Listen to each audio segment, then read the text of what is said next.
Good afternoon. This is Josh here at Mass Gun Works. I am in my office today. Apologize if the lighting is a little poor.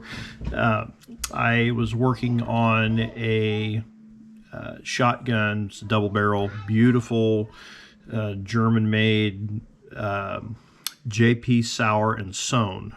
It's not Son, it's Sohn, S-O-H-N. The action is complicated, and it's not so much complicated in the sense of it's got a lot of weird parts. It's just very complicated to put back together. Matter of fact, I have not been able to successfully put it back together, which is why I'm titling this video "The Shotgun That Broke Me." Reason being, just the way that the parts interface. It takes a special tool. It's called a cramp, C-R-A-M-P. I'm gonna show you guys some photos of the action, and then at the end of the video I'll actually show you the shotgun. But I've got a page I printed off here from the internet of the tool, and I want to show you the action as it's portrayed. So this is my computer screen, and I'm holding this camera, so please forgive the wobbling. What you see here is called an Anson, Dealey, and Schwab action. The original action that this was a variant of is called an Anson and Dealey, and it's something that you'll typically see in box lock style shotguns that are of European origin. Wesley Richards, I believe, is one that still uses the style of action. So you have the it's called the cocking piece right here. So when you drop the barrels down, they're going to hit this lever here, and it's going to lift the hammer and firing pin assembly so that the firing pin is into the cock position. You don't get held by the sear. Okay, this is your spring. This is a V-style spring. These are typically very heavy and robust springs. They're stronger, in my opinion, than a coil spring. Coil springs are a little easier to work with, but these are the way that they did it in the old school. And on a lot of your like fully custom double barrel shotguns, you're probably going to see something like this still there. So this right here is the bottom plate of the shotgun that holds the triggers. This is obviously a artist rendinger and a receiver, and like I said, you got cocking piece, hammer firing pin, trigger sear, and the spring. So the difficulty is you have to get all this mashed up in the receiver while compressing the spring. You do not have enough thumb strength to push this spring down. So I spent about 3.5 hours trying to get this compressed and put back together, and finally said, forget it. So I'm going to move the camera and show you the tool that I found. And I've only found 2 references to this so far. Like I said, one was at Wesley Richards' website, and another one was on Pinterest. Somebody had pinned it in the shotgun section, and this redirects you to the Wesley Richards website. So what you have here is a lever, okay? And for looking at it correctly, it'd be like this. Here's the frame of the shotgun. Here's the upper tang. Here's your hammer, firing pin, and spring. And this is the hole where the screw would be to retain the cocking piece. Okay, so this handle is pinned in place through the screw hole for the cocking piece, and your spring and hammer and firing pin setup are put in place, and then you just lever it down and use your thumb screw to move it into position.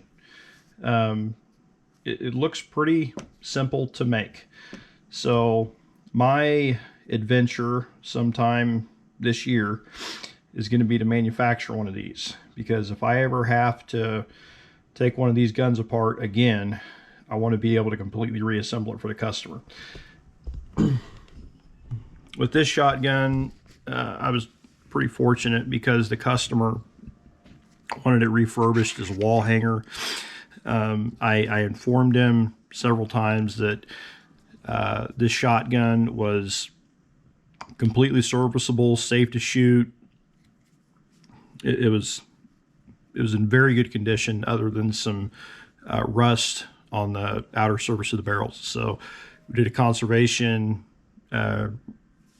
cleaned it up. It looks beautiful. Because of not having this tool, as a matter of fact, I can't buy this tool. Nobody sells it, so I would have to make it. Because of not being able to access this tool, I was not able to reassemble the weapon. And he said that, you know, that was fine as long as it was correct and put back together on the outer appearance. He didn't mind if the trigger springs weren't in place. So what I was able to do is reassemble it minus the trigger springs. It looks correct. It operates correct, other than not being able to fire the hammers. And I put the springs in a bag, and once I'm able to get this tool made, I told him, hey, I'll put it back together for you, no charge. So, but anyway, that's something I ran into. You guys that are working on guns in your garage, or may inherit something someday from your grandpa, could possibly run into this. If you are a double barrel shotgun enthusiast and you like European style shotguns, you're definitely going to run into this at some point. So I'm going to cut this part of the video off here, and I'll relocate to my shop and give you a quick overview of the shotgun and what it looks like. It is gorgeous, and we'll call it a day. Walking out to my shop here, just wanted to give you guys a glimpse of this ridiculous Indiana weather. We had snow today and overnight last night. It is 11 March 2022. Current air temperature somewhere above freezing. Yesterday it was in the upper 40s, low 50s. No snow, bright sunny day. We were sitting on the deck enjoying some coffee. Today it snowed. Beautiful. Into the garage, into the shop, preferably without puppies. Here's the shop.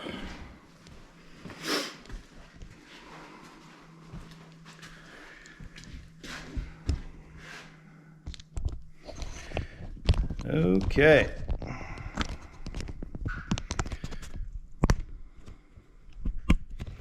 Shotgun here.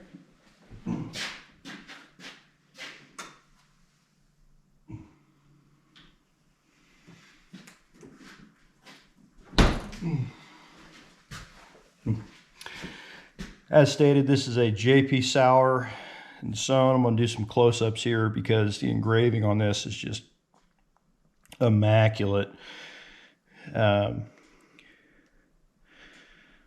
Beautiful shotgun.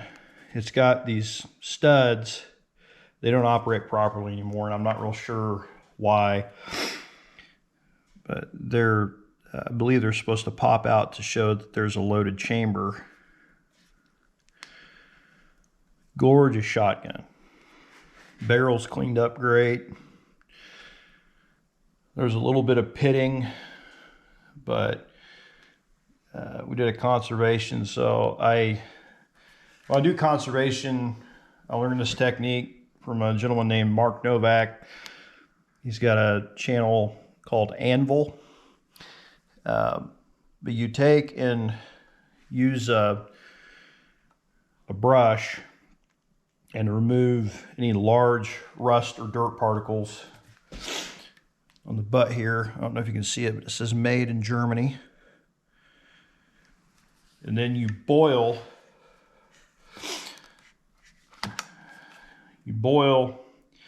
the metal for around an hour, and that converts the rust into bluing, essentially.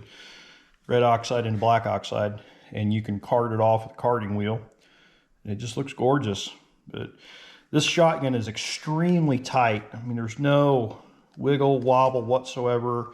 The lever on it, it's got a little bit of a wiggle to it, but it's just an extremely tight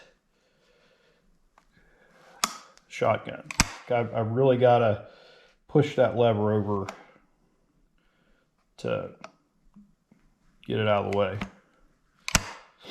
It snaps right back together. Beautiful.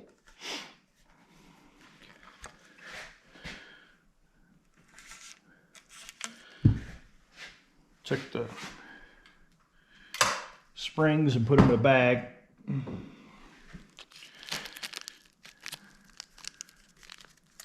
Show you the springs I was speaking about. That's the spring. Okay. And it is a ridiculously strong spring. Like I can't compress it with just my fingers. It's very, very difficult to move. So these are going to stay in this bag for right now.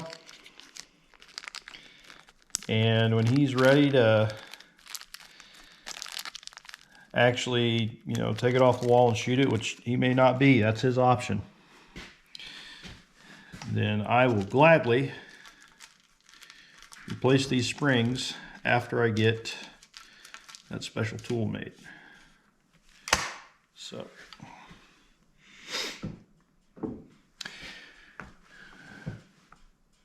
that's all I got. So thanks for watching. Hope you found that informative. Please, please, please hit that like button, subscribe, leave a comment. If you have any guns that you'd like me to do a review of or a tear down, please leave it in the comments. I will do my absolute best to honor those requests as I get those firearms into the shop, providing I get that specific one. I know one of you left a request for, I think it was Stevens maybe. I'm keeping an eye out for that one. If I get it in, I will make sure to do a video of it. But appreciate your time. I'll talk to you later.